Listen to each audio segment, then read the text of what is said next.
Salut les complotistes!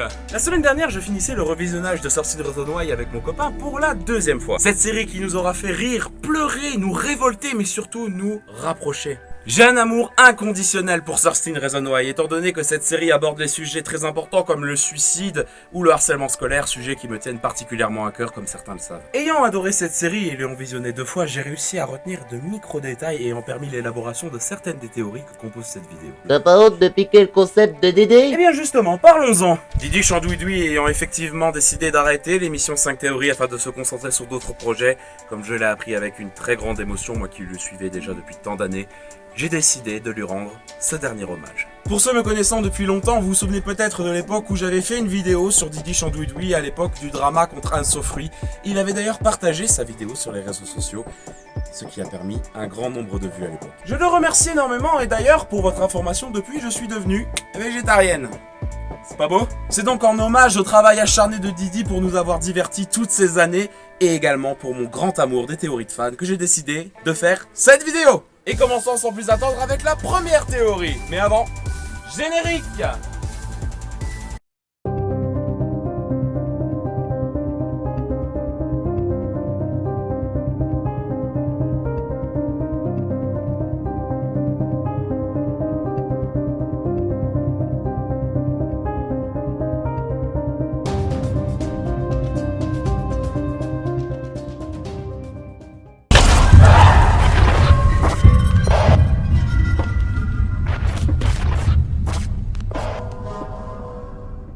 Pour beaucoup de fans de la série, Tony est un personnage des plus mystérieux. C'est à partir de la saison 3, il se démarque comme un vrai adolescent fort et brave aux multiples problèmes familiaux. Pendant la moitié de la série, il agit comme une sorte de fantôme. Toujours présent quand on a besoin de lui, au volant de sa fameuse Mustang rouge, il est d'une sagesse absolue et d'un calme olapien, malgré la tâche qui lui a été confiée par Anna. Quasi omniscient et craint par tous les autres protagonistes excepté Clay, il est bien trop en avance sur tous les points pour son jeune âge par rapport à ses amis. Mais pourquoi cette mission lui tenait tant à cœur? Et surtout, pourquoi est-ce à lui qu'Anna a donné ses instructions? À chaque fois qu'on l'interroge sur ses liens avec Anna, il dit toujours qu'ils n'étaient que des amis, mais sans lien particulier.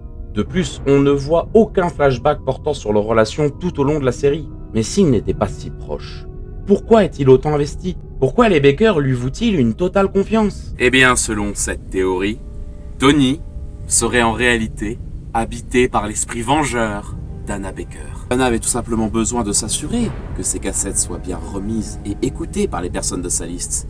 Et pour réussir cela, elle aura donc décidé de prendre possession de quelqu'un d'autre. Mais alors, pourquoi Tony? Bien pour commencer, Tony a une voiture. Il peut se rendre partout pour veiller à ce que les consignes soient respectées. Ensuite, Tony ne va pas souvent au lycée. Ainsi, il peut consacrer énormément de temps à la tâche qui lui a été confiée. Tony est également le meilleur ami de Clay. Anna savait qu'en choisissant Tony comme hôte, elle pourrait être là pour voir la seule réaction qui l'intéressait vraiment face à la lecture de ses cassettes.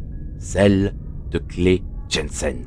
Comment un ado de 16 ans pourrait-il réussir à tenir de pareils engagements autrement qu'en étant aidé par une force invisible venant du monde des morts? La série a toujours eu un rapport particulier avec les morts et il ne serait pas étonnant qu'ils aient un rôle à jouer dans tout cela. Je vous laisse en débattre dans les commentaires.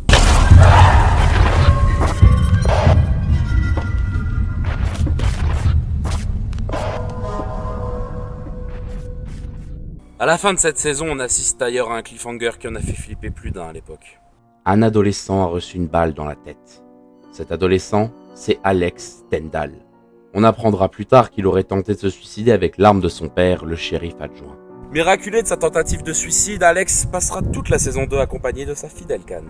Il dit ne se souvenir de rien et cherche à comprendre son acte pendant plus de 4 épisodes. Des flashbacks de plus en plus précis sur les raisons l'ayant poussé à faire ça jusqu'à ce qu'il en comprenne la cause.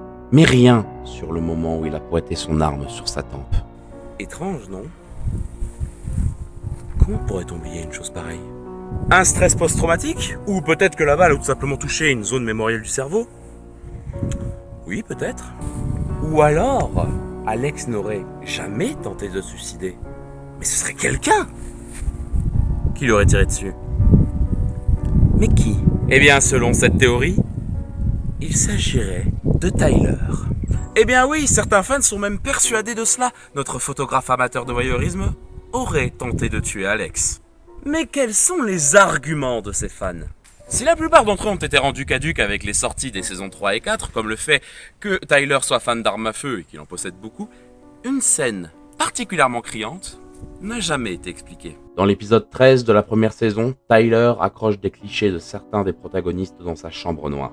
Après les avoir examinés, il reste bloqué devant celle d'Alex pendant quelques secondes avant de l'arracher d'un coup sec. Comme pour rayer un nom de sa liste noire.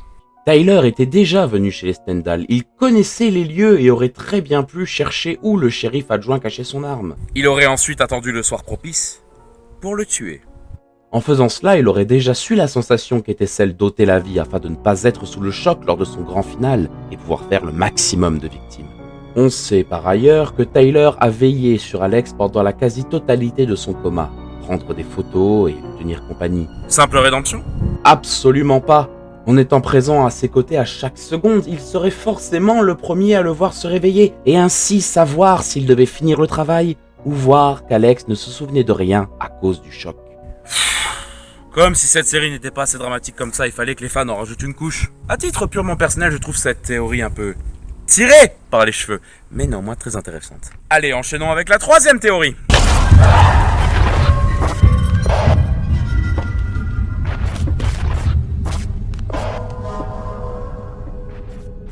Diverses interprétations ont été données aux saisons 2 et 3 de Certain Reason Why. Et ce sont effectivement les saisons qui ont eu le plus de fans et donc le plus de théories. Une des théories de Reddit suppose que lorsqu'un personnage principal change de coupe de cheveux, il lui arrive forcément une dinguerie. Dans ce cas précis, nous parlerons des coupes de cheveux de 3 des protagonistes principaux. Même si cela semble anodin de prime abord, changer la coupe de cheveux d'un protagoniste peut s'avérer fort de sens dans une série. Des exemples ? J'en ai plein ! Dans Certain Reason Why, Alex, Anna et Tyler ont changé de coupe de cheveux entre les 3 premières saisons. Anna avait coupé sa longue crinière bouclée pour un carré, Tyler avait les cheveux rasés une fois revenu de son programme, et Alex a changé plusieurs fois de tête, notamment à la toute fin où il coupe ses cheveux très courts pour le bal. Dans la première saison, Anna coupe ses cheveux, seule, en un joli carré. Peu de temps après, elle subira l'agression et le viol de Bryce, puis mettra fin à ses jours. Tyler a le crâne rasé dans l'épisode 13 de la saison 2, alors qu'il revient du programme qui lui est imposé par le principal du lycée. La même journée, il subit également un viol organisé par Monty et les autres élèves. Et pour finir, Alex, au bal de printemps, on aperçoit qu'il a troqué ses cheveux longs pour une coupe très courte. Et cette fois, c'est lui qui tuera Bryce dans la saison 3. Couper les cheveux des personnages serait-il donc un message caché des scénaristes afin de nous dévoiler son futur tragique ? Sur cette théorie, j'ai beau chercher, je n'ai absolument rien trouvé qui me permettrait de la réfuter. Je la trouve extrêmement intéressante. Et si vous avez des exemples qui pourraient réfuter cela, je serais très curieuse d'en apprendre dans les commentaires. En attendant, je vais finir avec 2 théories qui ne sont ni issues ni de Reddit, ni d'autres réseaux sociaux, mais bel et bien de mon grand cerveau malade. Vous êtes prêts ? C'est parti !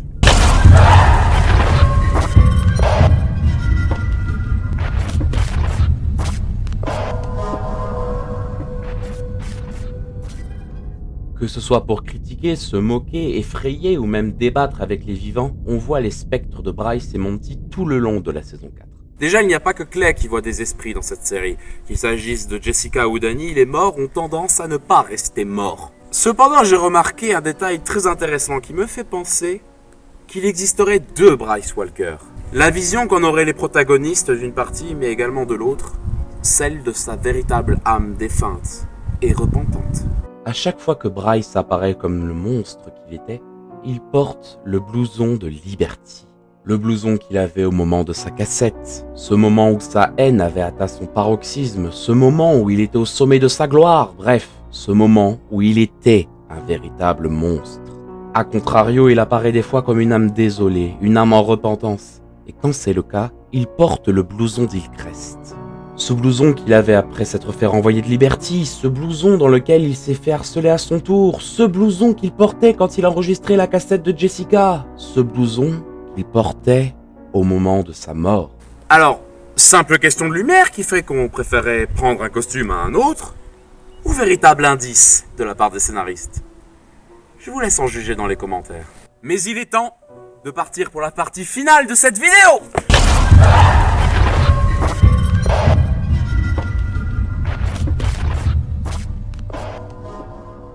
Dans la religion catholique, le purgatoire est l'endroit où les âmes défuntes se rendent en attendant le jugement dernier. dans l'espoir de se repentir de leurs péchés. C'est un lieu auquel nous sommes confrontés à un monde rempli d'épreuves terribles dont le fait de les surmonter, en prenant les bonnes décisions, est censé purifier notre âme. Ne pensez-vous pas que même pour les États-Unis, cette vie semble impossible pour nos personnages? Attention, le harcèlement scolaire, le viol et autres sujets traités dans cette série sont de véritables problématiques, un fléau pour lequel il faut combattre et qui sont bien réels. Mais tout ça en même temps, à peine 16 ans? De plus, les protagonistes ont tous évolué dans leur comportement au fil des saisons. Certains ont abandonné leurs démons, ont assumé qui ils étaient ou encore ont pris conscience qu'ils ne faisaient pas le bien autour d'eux comme ils pensaient le faire. Clay et Justin en sont les parfaits exemples et pour moi il serait intéressant de se poser la question. Si Clay est évidemment au cœur de l'intrigue, il est évident que Justin est celui qui en a le plus bavé dans cette série. Il est passé par le chemin de la rédemption tout en étant sous le joug des addictions, de la prostitution, du viol, de la mort de son meilleur ami et même de sa mère. La série se termine avec la mort de Justin. Ne serait-ce pas car il a enfin passé toutes les épreuves qui lui ont été imposées et qu'il a enfin trouvé la paix? Sans en être complètement convaincu, je suis néanmoins partisane à la réflexion sur cette théorie et je pense qu'un autre revisionnage pourrait étayer ou réfuter cette dernière théorie. Eh bah putain, de quoi avoir envie de revoir la série une troisième fois, vous pensez pas? Je vous remercie d'avoir regardé jusqu'au bout cette vidéo et si le format vous plaît, qui sait, peut-être que j'en ferai d'autres. Après tout, j'ai beau avoir pris ma retraite de vidéaste jeux vidéo ou dans le monde du streaming, je n'en reste pas moins passionné par l'univers des théories. Et puis, j'ai déjà montré que quelques petits montages pouvaient venir s'ajouter à la chaîne de temps en temps. Et au vu des vues et des commentaires, j'ai l'impression que vous aimez bien quand je reviens. Je remercie également Didi Chandouidoui pour toutes ces années de divertissement, ce format qui aura inspiré tellement de contenu. Et également pour son application Legendex, que vous pouvez trouver absolument partout, qui m'a permis de trouver ce magnifique endroit où nous nous trouvons aujourd'hui. Non seulement l'application est géniale, mais en plus ça ne coûte que 2 €. Vous pouvez la trouver sur le Google Store. Et en plus de pouvoir trouver des sites historiques absolument partout près de chez vous et un petit peu autour, voire même à l'autre bout de la France ou dans d'autres pays, qui sait. Vous pouvez même d'ailleurs en ajouter si vous trouvez quelque chose d'intéressant. Les modérateurs se feront un plaisir d'analyser vos photos ainsi que votre descriptif. Eh bien vous soutenez la chaîne de Didi Chandouidoui. Et c'est très important. Et d'ailleurs, je finirai cette vidéo non pas en vous demandant de vous abonner à ma chaîne, mais bel et bien d'aller vous abonner à la sienne, car sans lui, il n'y aurait rien de tout ça qui aurait été possible. Alors surtout, amusez-vous, explorez le monde autour de vous, faites des rencontres. Et n'oubliez pas, si vous allez mal, le mieux, c'est d'en parler. Allez, ciao!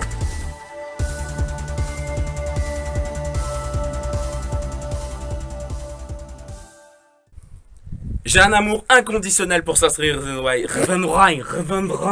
Même pas la première phrase, ça fait 10 minutes qu'on est là. Vas-y, c'est difficile à dire, Sir Stin Reason Why.